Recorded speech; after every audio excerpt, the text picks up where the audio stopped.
Hey guys, welcome back to my channel. आज हम देखने वाले हैं different types of disease levels के बारे में। यहाँ पे हम देखेंगे सबसे पहले स्पोरेडिक्स के बारे में। स्पोरेडिक्स में क्या होता है कि स्कैटर्ड केसेस यहाँ पे मिलता है। स्कैटर्ड केसेस में क्या होता है कि आपका इक्का दुक्का कहीं कहीं पे ये डिजीज़ देखने को मिलेगा। लाइक एग्जांपल एंथ्रेक्स हो गया, टिटनस हो गया, मीन्स बहुत रेयर ही मिलता है, इक्का दुक्का मिलता है, ठीक है। And now endemic. इंडेमिक जो होता है वो persistence presence of disease in an area means persistence presence का मतलब होता है कि ऑलरेडी प्रेजेंट, मीन्स ये जो डिजीज होता है वो ऑलरेडी प्रेजेंट होता है एरिया में, ठीक है। लाइक एग्जांपल हेपेटाइटिस बी हो गया, टाइफाइड हो गया, मलेरिया हो गया, डायरिया हो गया, डेंगू हो गया। तो इस टाइप का जो डिजीज होता है वो इंडेमिक डिजीज़ कहलाता है। And now epidemic. एपिडेमिक जो होता है वो rise in number of cases which is more than +2 standard deviation और more than 80% of expected frequency. तो इस टाइप का जो डिजीज़ होता है वो एपिडेमिक में आता है। मीन्स यहाँ पे जो केसेस होता है वो more than second standard deviation से ज़्यादा होना चाहिए एंड और more than 80% of expected frequency से ज़्यादा होना चाहिए। तो इस टाइप का जो डिजीज़ होता है वो एपिडेमिक कहलाता है। And now pandemic. पैंडेमिक जो होता है वो व्हेन डिजीज़ क्रॉस 2 कॉन्टिनेंट और 2 WHO रीजन।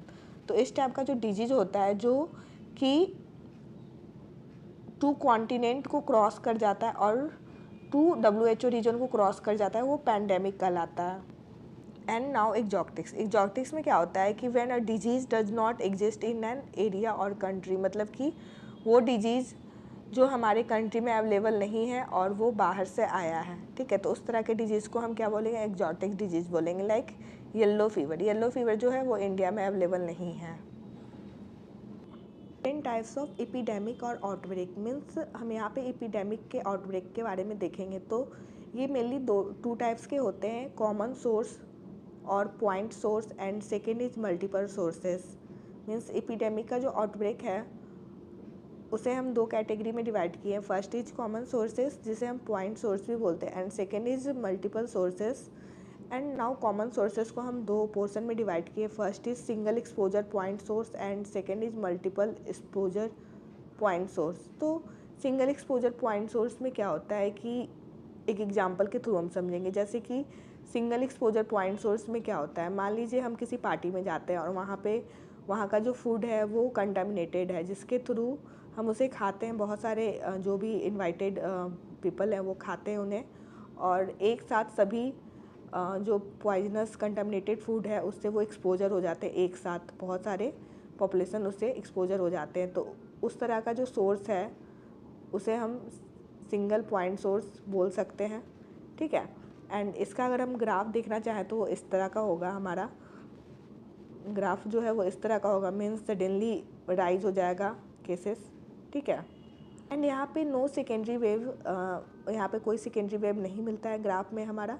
एंड यहाँ पे all cases in 1 incubation period.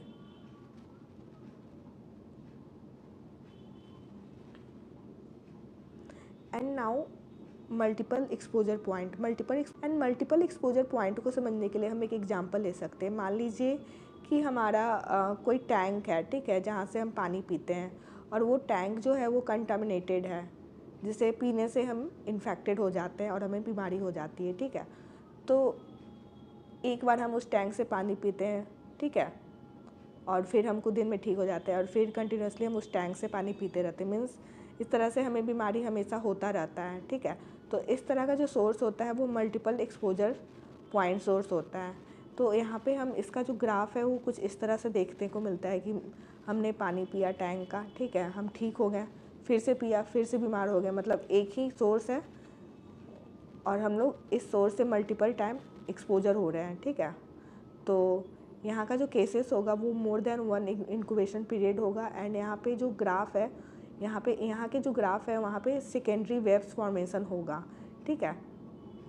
इसे हम हाइपर इंडेमिक डिजीज़ भी बोलते हैं। एंड नाउ मल्टीपल सोर्स को प्रोपगेटेड एपिडेमिक भी बोलते हैं। एंड में एग्जांपल ले सकते हैं कि जैसे कि किसी को कोविड हुआ है, राइट, एंड कोविड हुआ है, वो बाकी लोग को भी इन्फेक्ट करेगा, ठीक है। यहाँ पे कोविड पर्सन है, वो बाकी लोग को भी इन्फेक्ट किया, ठीक है, तो केसेस इंक्रीज हुआ। फिर ये जो बाकी लोग हैं वो और भी लोग को प्रोपगेट किए, ठीक है, डिजीज़ को, तो ये जो डिजीज़ है वो और इंक्रीज हुआ। फिर ऐसी तरह से वो इसी तरह से वो ट्रांसमिट करते जाते हैं डिजीज़ को, और चैन ऑफ डिजीज़ यहाँ पे शो होता है, ठीक है। तो ये मल्टीपल वेब यहाँ पे इसके ग्राफ में हमें देखने को मिलता है। एंड ये जो होता है एक्सप्लोसिव आउटब्रेक होता है, ठीक है, क्योंकि एक पर्सन से ये बहुत सारे पर्सन, मल्टीपल पर्सन में ये ट्रांसमिट हो रहा है, तो इस टाइप से हम कह सकते हैं कि हाँ यहाँ पे एक्सप्लोसिव आउटब्रेक हो रहा है। एंड इसे हम चैन रिएक्शन भी बोल सकते हैं, ठीक है। एंड एग्जांपल में हम ले सकते हैं कोविड, गोनेरिया। गोनेरिया में क्या होता है, STD सेक्सुअली ट्रांसमिटेड डिजीज़ है, ठीक है। तो मान लीजिए किसी सेक्स वर्कर को हुआ है तो वो बाकी को भी ट्रांसमिट करेगी। तो इस तरह से हम देख सकते हैं कि हमारा मल्टीपल सोर्सेस कंप्लीट होता है। एंड नाउ हमारा जो different types of epidemic outbreak है वो हमने कंप्लीट कर लिया है। आई होप कि आप लोग को समझ में आ गया होगा। अगर आपको समझ में नहीं आया है तो आप वीडियो फिर से देखें, आपको समझ में आ जाएगा। एंड नेक्स्ट वीडियो आपको कौन से टॉपिक पे चाहिए ये भी ज़रूर कमेंट करें। एंड तबीयत ख़राब होने के कारण मेरा वॉइस उतने अच्छे से नहीं आ पा रहा होगा, तो उस चीज़ के लिए मुझे माफ़ कर दें। And okay, bye.